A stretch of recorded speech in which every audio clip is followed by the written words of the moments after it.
that this was such a strange animal. She said, we always thought that animal was strange. And the reason that we moved it around so much was that it would never breed with our olingos. Every zoo, we took it to zoos with olingos and it would never breed. Well, that was impossible. They were entirely different species. She wasn't just fussy, they weren't even the right species. So that's Ringerl. And you might have noticed looking at Ringerl, looking at some of these red pelts, looking at some of the field photos from Ecuador, that Olinguitos are kind of variable. They look different. One of the most exciting aspects of this discovery is that there are actually 4 different kinds of Olinguito. Okay, there are 4 subspecies. So we're naming not just a new species today, we're naming 4 different kinds of subspecies. And this is especially shocking. You might expect if a new mammalian carnivore hasn't been discovered till 2013 that maybe it lives on one mountaintop. But this animal is well distributed through the mountains of Colombia and Ecuador. So 4 subspecies, reliant only on these endangered cloud forest habitats. The species itself we're not classifying as an endangered animal. And that's because we realize now that it lives in enough areas of the Andes that there must be many thousands of them. But that's not to say that they're not threatening pressures. And the biggest one is deforestation of these cloud forests home. So when we look at the elevation and habitat that Olinguitos occur in, we can see that a lot of it looks like this today. It's no longer cloud forest. It's been converted to agriculture or even cities. Some of it's natural, but the forest isn't there anymore.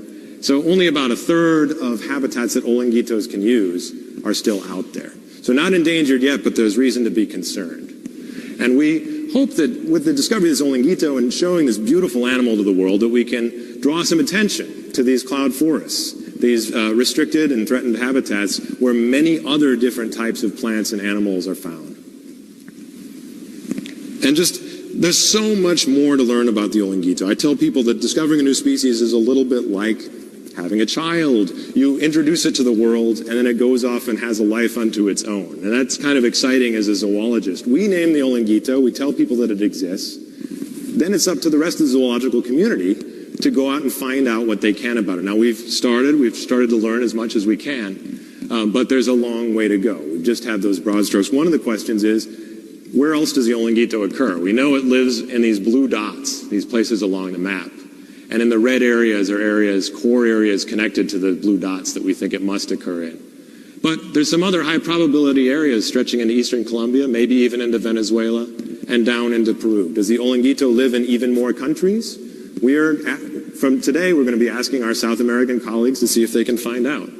Let's see what we can learn about the Olinguitos. So wrapping up, coming back to that original question about the Olingos, did we solve it? Yes. In the paper we published today, we finally have come to resolution for the first time about Olingos. We report as much as we can about their biology, and we solved this question of how many kinds there are.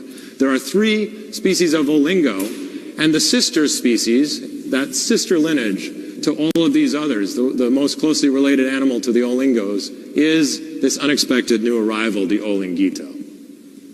And we have mapped the range of all 4 species for the first time and demonstrated that none of these species are highly endangered, but identified some of the concerns